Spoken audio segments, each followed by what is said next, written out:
बना और वैकुंठ बनाने का यदि आपके द्वारा कहीं प्रयास हो तो गारंटी है आपका घर भी जिस प्रकार से नंद का भवन था, नंद के भवन में जैसे ही प्रवेश किए वेद व्यास जी को लिखना पड़ा मजबूरन। भागवत संहिता में कहा परमानंद नंद भवनो नास्ति आनंद चन्यांतया। ऐसे आनंद गर्गाचार्य महाराज जी को कहीं पर भी नहीं हुआ था। जैसे नंद भवन के देहरी को पार किए खूब आनंद से वह फूल गए, खूब आनंद। अच्छा ये बताओ महाराज जी आनंद आनंद बहुत बोले, आनंद है क्या? ये आनंद है क्या? एक बात बताएं, ये पूरी सृष्टि में पूरी दुनिया में सब चीजों का उल्टा है भाई। स्त्री का उल्टा पुरुष होता है, पुरुष का उल्टा स्त्री होता है, रात का दिन और दिन का रात, सुख का दुख। लेकिन आनंद शब्द का उल्टा आज तक के शास्त्रकारों ने शब्दकारों ने नहीं बना पाया। आनंद का कोई उल्टा होता ही नहीं, क्योंकि आनंद ही सच्चिदानंद भगवान है। बोलिए सच्चिदानंद भगवान की। ऐसे आनंद के बाद और कोई ना वाई कैटेगरी की कोई श्रेणी है, ना जेड कैटेगरी की कोई श्रेणी है, ना ए कैटेगरी की कोई श्रेणी है। केवल और केवल यदि कहीं आनंद की श्रेणी में आप जुड़ जाएं, आनंद की श्रेणी में लग जाएं, सुख खोजने का प्रयास मत करना, क्योंकि उनके बाद दुख मिलेगा, गारंटी है। दिन खोजने का प्रयास मत करना, क्योंकि उनके पीछे रात है। लाभ खोजने का प्रयास मत करना, क्योंकि उनके पीछे हानि भी है। सफलता खोजने का प्रयास जीवन में कभी मत करना, क्योंकि उनके पीछे असफलता भी आएगी, गारंटी। परंतु आनंद का उल्टा कुछ भी नहीं है। आप अपने घर में जाकर के शास्त्र पुराण पढ़ के देख लेना, किसी से पूछ करके देखना, आनंद शब्द के उल्टे शब्द हमें कभी कहीं पर भी नहीं मिलेंगे, क्योंकि आनंद का अर्थ ही सच्चिदानंद है। आनंद ही स्वयं साक्षात कृष्णचंद्र हैं। बोलिए कृष्णचंद्र भगवान की। जैसे ही आनंद आया गर्गाचार्य महाराज जी को, फूलाना समाये जब आगे गए, यशोदा मैया थी, लाला जो गौर वर्ण के जो लाला थे, मोटे जो लाला थे, मोटे मोटे उनके हाथ पांव और उनके शरीर थे, वो लाला को भागे दौड़े मैया यशोदा आई और आकर के वो अपने बड़े लाला को गर्गाचार्य जी के गोदी में दे दिए। और गर्गाचार्य ने कहा ये दुनिया को धारण करने वाले को आज मुझे धरना पड़ा है, मेरी कैसी ऐसी सौभाग्य है। हे भगवान, ऐसा कहते कहते गर्गाचार्य महाराज जी अश्रुपात करने लगे। वाह भगवान, आपकी लीला कितनी निराली है। हम जितना चाहते हैं उनसे भी अधिक आपके द्वारा मिल जाता है। गर्गाचार्य महाराज जी का जीवन क्या रहा? धन च देहा नास्ते, धन और देह, इसमें याद रखना, ध्यान पूर्वक सुनना। धन और देह में ये जीव फंसा हुआ। जैसे सुबह होता है ना, तो धन के चक्कर में व्यक्ति लग जाता है, और जैसे रात हुई भाई, तो देह के चक्कर में, चाहे वो पुत्र हो, चाहे पत्नी हो, चाहे पिता हो, चाहे माता हो, रात्रि होते ही हम सब देह के चक्कर में लग जाते हैं। और जैसे दिन होता है तो धन के चक्कर में लग जाते हैं। लेकिन गर्गाचार्य एक विलक्षण पंडित हैं। गर्गाचार्य यादवों के जो पुरोहित हैं वो बड़े विलक्षण पुरोहित हैं। देह धनो परित्यज्यो स्वयं राघवेंद्रो रूप,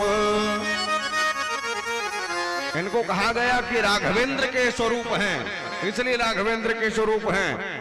और याद रखना, इनसे बड़ा साधु ये दुनिया में और कोई नहीं है। और साधु है कौन? देह और धन से उठे हुए व्यक्तित्व का नाम ही महात्मा।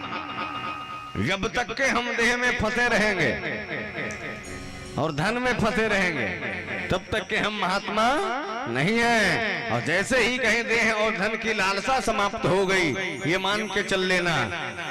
अब देह में कितनी कमजोरियां हैं हमारी, हमारे कर्म ना, हमारे काल माने समय का यदि कोई आदमी पालन करे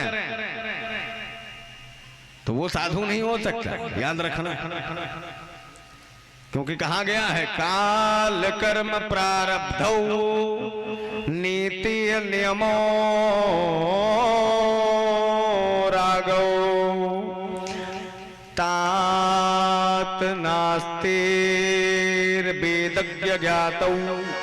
वेद के ज्ञाता नहीं हो सकता है, ना संतो, ना वो किसी भी प्रकार के वो साधु है ना संत है।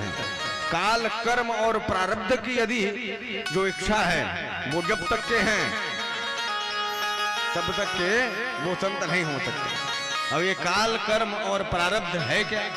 काल हम समय को कहते हैं, कर्म हमारे द्वारा जो किया जा रहा है, और प्रारब्ध माने भगवान को प्राप्त करने की इच्छा। ये तीनों जो इच्छा है ये मर ना जाए तब तक हम ना देह से उठ सकते हैं और ना ही धन से उठ सकते हैं। और याद रखना, जिस दिन देह और धन से ये जीव उठ जाता है उसी दिन वो साधु बन जाता है। क्योंकि गर्गाचार्य महाराज में एक यही विलक्षण दशा है, देह और धन से उठे हुए व्यक्तित्व का नाम ही महात्मा।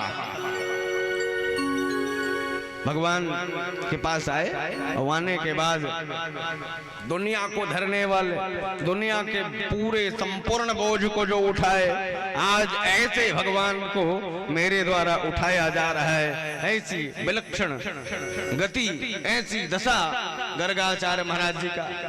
गर्गाचार्य महाराज जी नेत्र, उनके नेत्र में अश्रुपात होना शुरू हो गए।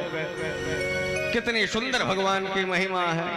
ऐसे भगवान के चरण को छोड़ करके यदि यह जीव माया में फंस करके कभी पत्नी पत्नी करके चिल्लाते हैं, कभी पिता पिता करके, कभी पति पति करके, कभी माता माता करके चिल्लाते हैं, ऐसे जीव को धिक्कार है महाराज।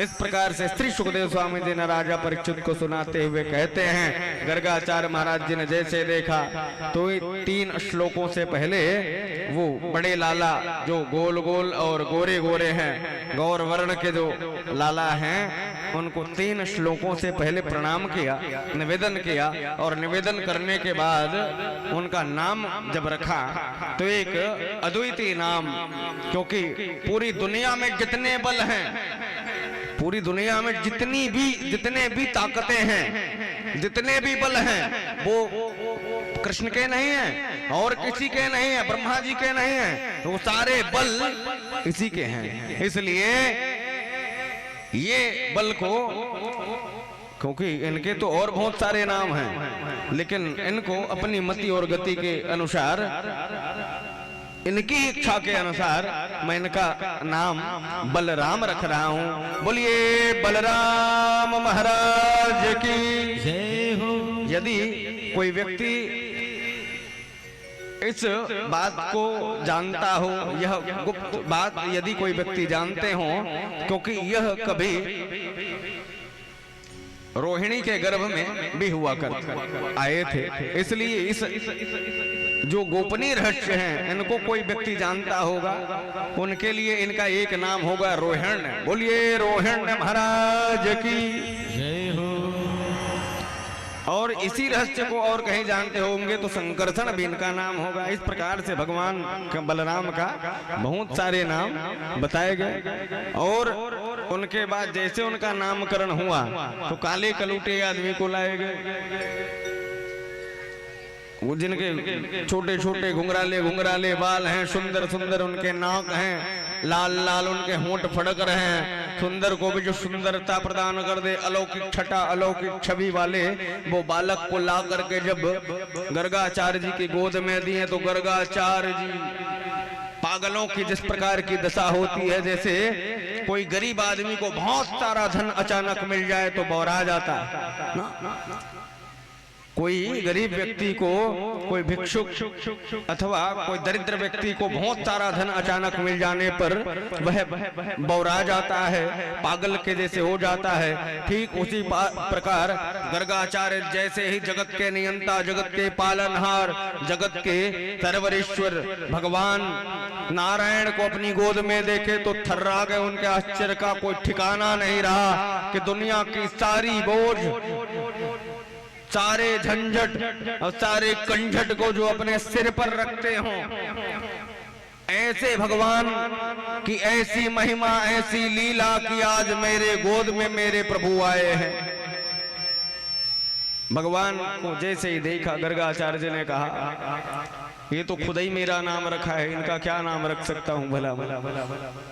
ये मेरा ही नहीं अपितु पूरे संसार का नामकरण करने वाला ये लाला है, ये बालक हैं, तो भला मैं कैसे इनका नाम रख सकता हूँ। परंतु जन्म के शब्द में भी 2.5 अक्षर माने गए हैं, मृत्यु के अक्षर में भी 2.5 अक्षर माने गए हैं। इसी प्रकार से जो सबसे महत्वपूर्ण हमारे जीवन की परिस्थिति जो प्रेम कहते हैं, उसमें भी 2.5 अक्षर हैं, क्योंकि मूल 3 हैं। क्या? जन्म, मृत्यु और प्रेम।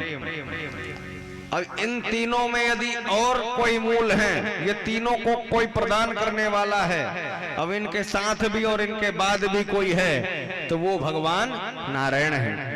ऐसे भगवान के अनुपम नाम, इसी के कृपा अनुसार इनका नाम मैं 2.5 अक्षर का ही कृष्ण रखता हूँ। इस प्रकार से भगवान का नाम कृष्ण रखा गया। बोलिए कृष्णचंद्र भगवान की। दोनों का नामकरण संस्कार हुआ, खूब दान दिए गए, जैसे आप शबों के द्वारा कल दिया गया। खूब गाय दिए गए और रोज गौ माता की पूजा, भगवान कृष्ण हो अथवा राम हो अथवा 24 अवतार में जितने भी भगवान आए हैं ना, या कोई ब्राह्मण देवता हुए हैं अथवा कोई पंडित हुए हैं, कोई शास्त्री हुए हैं, कोई वेदज्ञ हुए हैं, कोई पौराणिक हुए हैं, वो सब के सब गौ माता की सेवा किया करते थे हम लोगों को छोड़कर, क्योंकि हम लोग गौ माता की अब सेवा छोड़ दिए हैं, कर रहे हैं, लेकिन उतना प्रेम से नहीं कर रहे हैं जितना पहले के समय में होता था। आज हमारा प्रेम उनको लेकर के धीरे धीरे धीरे धीरे छूटता जा रहा है। लेकिन याद रखना, ये जो प्रेम है ना गौ माता का, वह प्रेम भगवान कृष्ण ने इतना दिए हैं। गौ माता के बिना, बछड़ों के बिना ये कन्हैया नहीं रहा करता था। आंगन में जब छोटे थे कन्हैया ना, तो जाते थे तो बछड़ों के पूंछ को पकड़ करके भगवान कन्हैया घूमना शुरू कर देते। जब बछड़े जोर से दौड़ना शुरू कर देते थे तो भगवान लीलावतारी, भगवान मोहन उनको उनके पूंछ को पकड़ करके, जब बछड़े दौड़ने लग जाते थे तो भगवान पीछे पीछे उनके पूंछ को पकड़ करके दौड़ते थे। कभी गिर भी जाते थे तो कभी नाक में लग जाता था, कभी माड़ी लग जाती थी। भगवान ऐसी लीला करके गोकुल वालों को खूब आनंद प्रदान कर रहे थे। महाराज अब भगवान जैसे ही थोड़ा बड़ा हुआ, कंस के द्वारा भेजा हुआ जो दूत हैं वह लगातार आता रहा। संकट भंजन आए, तृणावर्त आए, भगवान के द्वारा मारा गया, भगवान के द्वारा उनकी मुक्ति हुई, कृष्ण जी के द्वारा उनका उद्धार हुआ। तत्पश्चात उखल से भगवान को बांधने की कथा सब गोकुल से वृंदावन भगवान और ग्वाल बालों के साथ में भगवान गए हैं। श्री कृष्ण जी की कथा श्री सुखदेव स्वामी जी ने राजा